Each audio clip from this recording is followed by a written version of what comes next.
बहुत समय पहले की बात है। हिमालय की शांत वादियों में एक छोटा सा आश्रम था। उस आश्रम में कई विद्यार्थी विद्या और आध्यात्म सीखने आते थे। उन्हीं में से एक था आरव, एक साधारण सा युवक, लेकिन उसके भीतर ज्ञान पाने की प्रबल जिज्ञासा थी।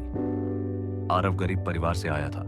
उसके पास न तो धन था न दिखावा, लेकिन उसकी आंखों में तेज और चेहरे पर शांति थी। जब वह आश्रम में पहुंचा, गुरुजी ने सबको एक एक नियम दिया। सबसे कठिन नियम था ब्रह्मचर्य का पालन करना। कई शिष्य घबरा गए। कुछ ने कहा, गुरुजी, यह असंभव है, दुनिया मोह माया से भरी है। लेकिन आरव ने निश्चय किया, मैं अपने जीवन को शुद्ध और अनुशासित रखूंगा। ब्रह्मचर्य ही मेरा संकल्प होगा।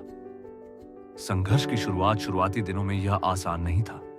कभी कभी उसका मन भटकता, कभी वासनाएं उसे खींचने लगती। उसके साथी हंसते हुए कहते, आरव, तू ज्यादा दिन टिक नहीं पाएगा, यह राह कठिन है। लेकिन वह हर बार अपने मन से कहता, विजय बाहर की लड़ाई जीतने से नहीं, बल्कि भीतर की इच्छाओं को जीतने से मिलती है। धीरे धीरे उसने अपनी ऊर्जा को किताबों, ध्यान और साधना में लगाना शुरू किया। उसके भीतर जो भी शक्ति थी, वह सब ज्ञान में बदलने लगी। ब्रह्मचर्य की शक्ति का अनुभव कुछ वर्षों बाद उसके गुरुजी ने सब शिष्यों की परीक्षा लेने का निश्चय किया।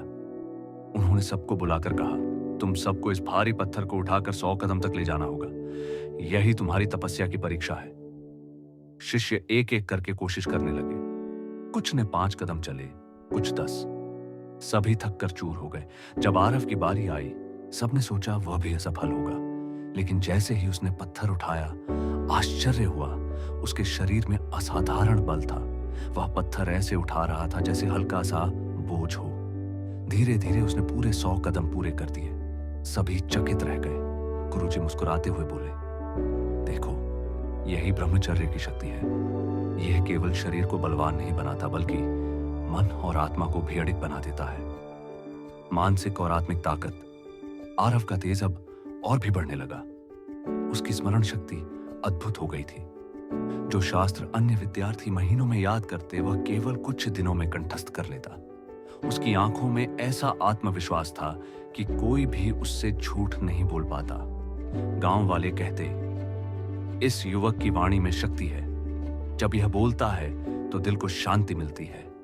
धीरे धीरे लोग दूर दूर से उसके पास आने लगे।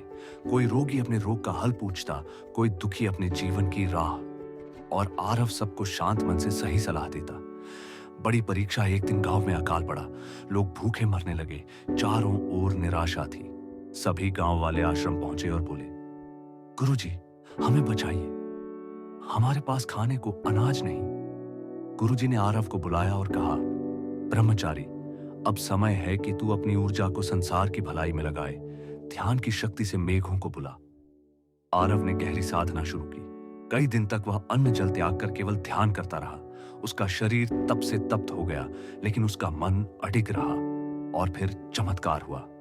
आकाश में बादल उमड़ने लगे, बिजली चमकने लगी और मूसलाधार वर्षा हुई।